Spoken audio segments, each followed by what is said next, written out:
Bonjour, je m'appelle Mélie Lavoisier, je viens de rentrer de vacances et j'ai beaucoup réfléchi à quel thème j'allais aborder en rentrant.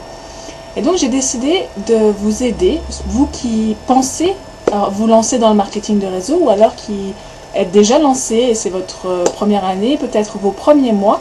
Je me suis dit qu'il était temps de faire une liste des choses à ne pas faire et des choses à faire. Donc ce n'est pas une liste exhaustive, mais je pense qu'elle vous donnera quelques pistes très importantes. Donc déjà, il faut savoir que vous connaissez en tant qu'adulte environ 2000 personnes. C'est-à-dire que si vous les appelez ou qu'elles vous appellent, vous allez les reconnaître et elles vont vous reconnaître par votre prénom. C'est ce qu'on appelle votre marché chaud. Ce sont des personnes qui vous connaissent, qui vous font confiance. Il ne faut jamais négliger ce marché chaud. Et d'ailleurs, si vous l'utilisez correctement, normalement, vous ne devriez jamais arriver au bout de votre liste de connaissances. J'encourage beaucoup l'utilisation du marché chaud pour la promotion de produits ou de services. Par contre, je ne pense pas que ça soit l'idéal pour parrainer et donc recruter, comme on dit, des distributeurs ou des représentants. Je sais qu'il y a beaucoup de personnes qui ont peur d'être rejetées par leur marché chaud. C'est normal, d'ailleurs cette peur peut complètement vous bloquer ou vous empêcher d'agir. Et l'action est la chose la plus importante quand on démarre dans le marketing de réseau. Si vous n'agissez pas, il ne se passera rien. Donc, il faut apprendre des techniques et je fais confiance à votre parrain. J'espère que vous avez choisi un bon parrain qui pourra vous apprendre les techniques pour limiter la rejection au maximum. Sachant qu'en plus, si la personne vous dit « tu sais, moi, ça ne m'intéresse pas du tout », il faut apprendre à avoir un système qui vous permet de recontacter ces personnes. La personne, quand elle dit que ça ne l'intéresse pas, ça ne l'intéresse pas tout de suite, maintenant. Mais il faut avoir un système et on recontacte ces personnes environ tous les 6 mois pour voir si elles sont peut-être intéressées pour en savoir plus. Voilà. Donc ça, c'est très important. Il y a ensuite une technique des meetings. Donc les personnes sont invitées à avoir une présentation à la maison, donc chez vous, ou alors des meetings faits par d'autres personnes. Donc il y a deux erreurs à ne pas faire, c'est-à-dire si vous êtes un leader dans votre organisation, faites attention à ne pas organiser de meetings pour les prospects de vos distributeurs et de vos représentants. Il faut encourager l'autonomie et il faut savoir aussi qu'une personne qui n'a jamais entendu parler du marketing de réseau aura beaucoup de mal à faire confiance à une personne qui fait une présentation sur un podium, une personne qu'elle ne connaît pas en costume cravate.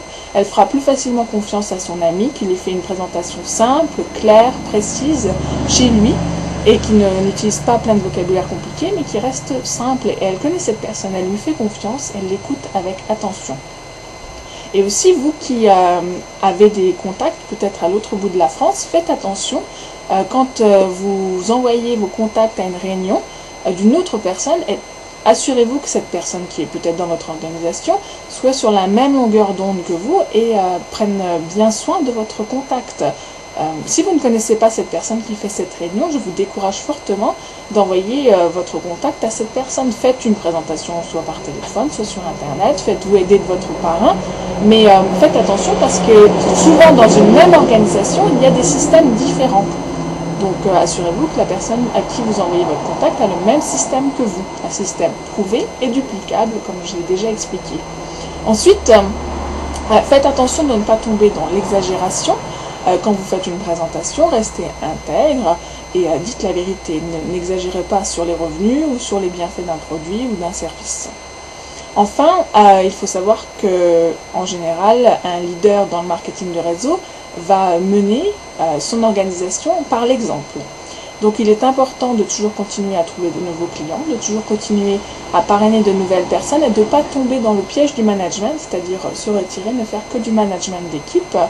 Ça viendra beaucoup plus tard quand votre organisation sera solide et que vous aurez formé des leaders dans votre organisation qui sont capables de prendre le relais sur vous. Mais jusqu'à ce moment-là, il est important que vous continuiez à avoir de nouveaux clients, de nouveaux contacts permanents et à faire du marketing. Votre temps doit être essentiellement tourné vers le marketing, que ce soit sur internet ou en face à face, de bouche à oreille. Et enfin, quand vous recrutez de nouvelles personnes, quand vous parlez à de nouvelles personnes, quand vous souhaitez les parrainer, n'ayez jamais de préjugés sur la réussite. On ne peut jamais prévoir à l'avance si une personne va réussir ou pas. Plus elle a de motivation, plus elle a de chances de persévérer, mais il ne faut pas préjuger par exemple par le métier. C'est pas parce qu'une personne est avocate, médecin ou directeur d'entreprise ou alors qui travaille chez Lidl que l'une ou l'autre a plus de chances de réussir ou moins. c'est totalement, ça repose sur la motivation et le fait que la personne va passer à l'action. Si la personne ne passe jamais à l'action, il ne va y avoir aucun résultat. Donc j'espère que ces différents thèmes que j'ai abordés vous aideront à démarrer dans le marketing de réseau et vous aideront à prendre confiance en vous et à mener votre organisation comme une vraie entreprise. Il faut la prendre au sérieux. Je vous souhaite une bonne journée et je vous dis à bientôt. Bye bye!